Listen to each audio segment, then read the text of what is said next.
कि हमरे फूल गगन में फूलवन क बहार बा, कोई न लोड़न वार बाना। हमरे फूल गगन में फूलवन क बहार बा, कोई न लोड़न वार बाना।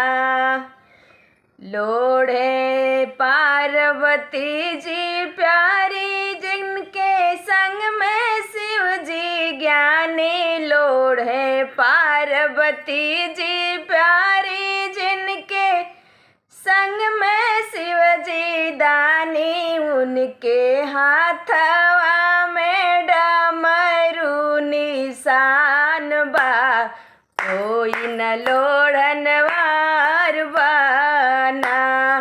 हमरे फूल गगन में फूलवन क बहार बा, कोई न लोड़न वार बाना।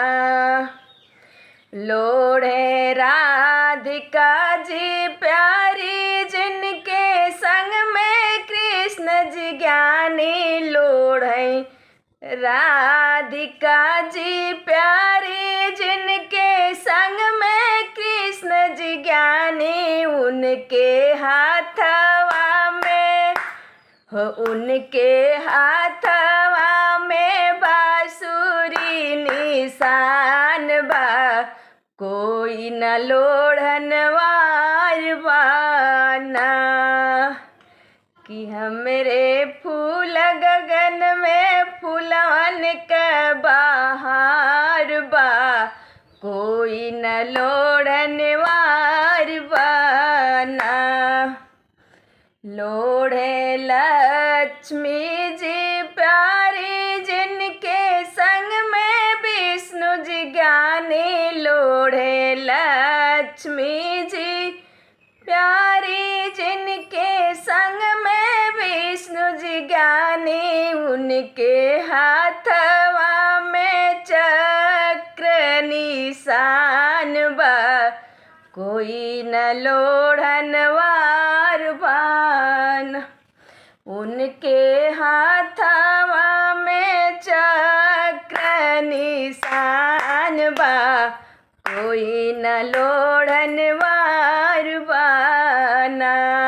हमरे फूल गगन में फूलवन क बहार बा, कोई न लोड़न वार बाना।